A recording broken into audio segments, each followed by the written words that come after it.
Bismillahirrahmanirrahim.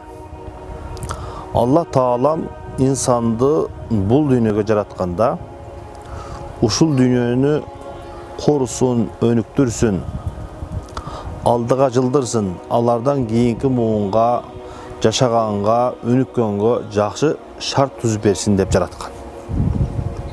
Ошондуктан ар бир инсандын кадыр баркы, баалуулугу ошол адамдын койгон максатында турат. Эгерде инсан максатыны эл катары күнүмдүк жашоом өссө болду деген максатта жашаса, демек анын баалуулугу ошол эле даражада. Ал эми экинчи инсан максатыны элиме, жериме, диниме, келечек муунга кызмат кылайын, колуман келишинче кызмат кылайын, өнүктүрөйүн, өстүрөйүн, жардам берейин деп максат кылган болсо, ал адамдын дагы баалуулугу өзү койгон максатына жараша.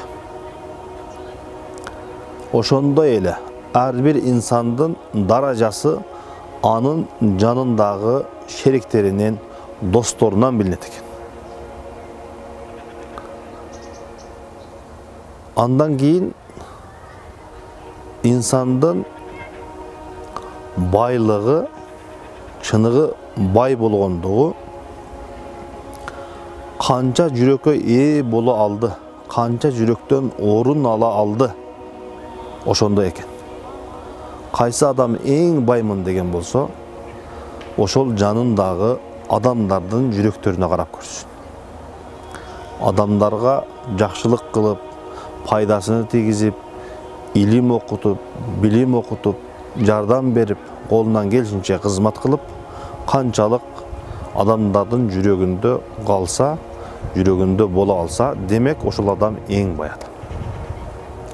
Инсандын күчтүүлүгү, кубаттуулугу өзүнүн нафсине каршы чыгып, чектен чыккан жерде өзүнүн нафсисини талкалап, одуна коюп, чектен чыгарбай тургандыгында. Кайсы инсан мен күчтүүмүн, кубаттуумун деген болсо, ушул жагына карап көрсүн. Нафсиси жаман нерсеге буйруганда, аны одуна коюп, талкалап коя алган болсо, демек ал адам эң күчтүү адам. Инсандын жеңиши анын астында жашоосунда болгон жаман ойго, жаман ишке, жаман сөзгө, тилини, көзүнү, мүчөсүнү токтотуп, жаман ишке алып барбастан кармап калуусунда. Ким эгерде жеңишке жеттим деген болсо, ушул нерселерге карап көрсүн. Чындыгында жеңишке жете алдыбы, жете албадыбы? Инсандын көптүгү кээде бир инсан 1000 адамга тете болот. Кээ бирки адамдар 100 адамга тете. Кээ бирки адамдар 10 адамга тете болот. Демек, адамдын көптүгүнү качан билет экенбиз? Ошол адамга кыйынчылык келгенде, анын айланасында ошол кыйынчылыкка бирге туруштук бере турган, чыдамкай, сабырдуу, ошону колдоп тура ала турган адамдардын көпчүлүгү канчалык даражада болсо, ал адамдын көпчүлүгү ошондо. Алла Таалам баарыбызды жамандыктан сактап, жакшылыктарга өзү салган болсун.